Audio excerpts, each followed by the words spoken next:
What's good, YouTube? This is Quinn Basketball Analysis coming to y'all with a quick video. Today, we're going to talk about the draft trade that just happened where luka doncic get picked number 3 by the Mavericks, and they trade the number 5 pick to Atlanta in the first rounder. So I think this is a good trade for both teams so far because it was a rumor that Dennis Schroeder might be out.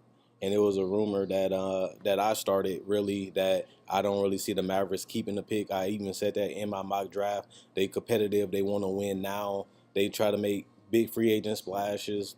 They took gambles on Monte Ellis. They took a gamble on O.J. Mayo. They took a gamble and tried to get DeAndre Jordan. They even took a gamble on Harrison Barnes. He showed potential. He was one of the top recruits in high school. They offered him near max money to come to Dallas, and he hasn't really panned out. He hasn't been that superstar player, but he has been a good player for them. He has had clutch moments, and he's still developing. And if he can really get that corner three going, he can be very special because he can create his own shot. Plus, he can snipe from that three-point line. I think that's the big thing that he's missing in his game is really hitting that three-point shot, especially in the corners of the NBA. But one thing I would definitely say is Hawks had to find somebody if they don't want to build around Dennis Schroeder. He showed potential, though, especially last year against John Wall, knocking down spot-up threes, creating his own shot. He's showing potential, but he showed that he actually ain't happy in Atlanta. And this could be possibly a long rebuild anyway, if you really think about it. They don't really have that much talent. They paid Kent Bazemore a lot of money. They lost Tim Hardaway Jr., so they don't really have much going on for them. And they needed to find a way to secure that point guard spot. And they got a guy that's explosive, a guy that can create his own shot, a guy that can knock down the three. And the game is going so three-point crazy and three-point happy. You got a guy that can create his own shot and knock down spot-up threes or even create his own three. He's a guy that good in the pick and roll to a certain extent, but he's playing with better players, better floor spacing, better athletes, and that's also going to hinder him too because he's going against better athletes, taller athletes, longer athletes, and guys that scouts and pick apart your weaknesses and force you to adjust. If he's not going to be able to do that like he failed to do in college, he's going to have a rough NBA first couple years, and he might be a Jimmer Fredette, like I said before in the mock draft. And he can possibly be an all-star if he works hard and be dedicated. Chris Paul is short, and he's not as athletic as he used to be, but he still showed this year in the Rockets that, hey, he can shoot, he can handle the ball, he can get to where he wants to be, and he's been able to make a career off that. Trae Young is not as good mobily, and he's not as good as a defender, and he's not. Well, Chris Paul been playing longer than him in the league, so he should have some type of advantage on him. But Trae Young will have to work his ass off if he wants to make it in the league because all his flaws are really going to be even tougher to hide, especially defensively, in this season. So I mean, in the NBA, definitely, this is going to be a real gamble for the Atlanta Hawks trying to get Trae Young as that point guard spot and try to bring him along. But he has shown 27 points a game. He can score, he can shoot, but it only got harder, and the NBA is going to be even more of a challenge. I don't think he'll have an impact right away, but he's going to have a lot of good games because he's on a bad team. He has a lot of shots to take, and he needs to take advantage of that. It's going to be some growing pains. Some days you're going to hate Trae Young, some days you're going to love Trae Young, but at the end of the day, you have to get somebody to fill that spot. But I don't think the trading is over for Atlanta, and I don't think the trade is over for Dallas. Like I said, Dallas, they get another person that can play that 2 or that 3 alongside Harrison Barnes. They already got Dennis Smith Jr., so they did need a point guard. You don't want to go further in the draft because you don't really have nobody that fits the timetable of your team. You can go Jaren Jackson and other guys like that to take Dirk's spot or add some defensive identity, but you still do have Nerlens. They said he's lazy, but you never know. If he agrees to a low-term contract, I can see him getting moved, or I can see him staying. But if he can't negotiate a fair contract or a cheap contract, I can definitely see him being moved. So we're definitely going to see what the Dallas Mavericks is going to do. But one thing I definitely say is both of these teams took risks. Dallas actually got the better player because Doncic is called the number 1 player in the draft, the best overall player in the draft, and to get him at 3, you can't really complain because you was at the 5 position. He was been off the board by then, and you able to move up and get that guy that you wanted that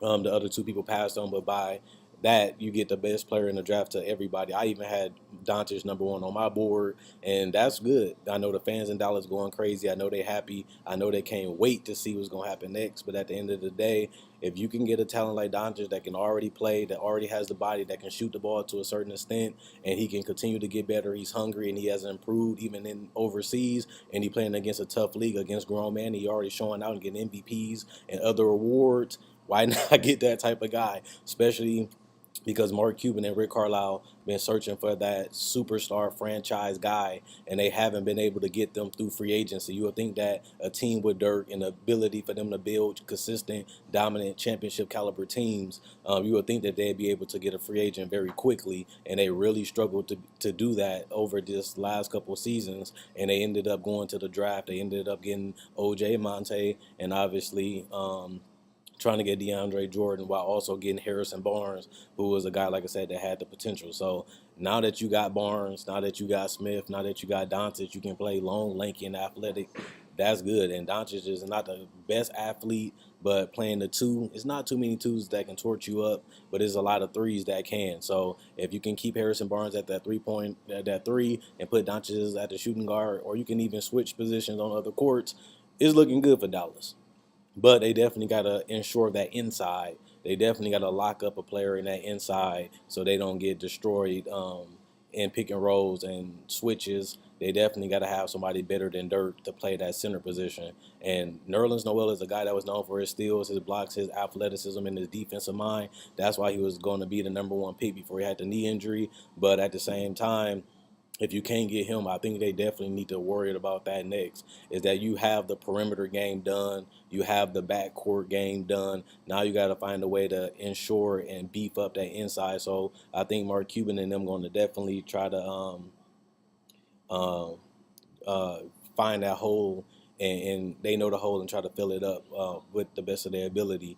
But they don't have that much cap. They don't really have much of a struggle. Wesley Matthews is basically going to be gone, but he didn't really play that well because he was coming off a severe injury. His contract is almost off the books. So, like I said, I doubt you can trade him, but if you do, he stay around. Who really cares? Because he's not going to be there long term anyway. And now you got a young prospect that you can build your franchise around that has a lot of hype, a lot of potential, so he can sell seats because everybody want to going to want to go see him play.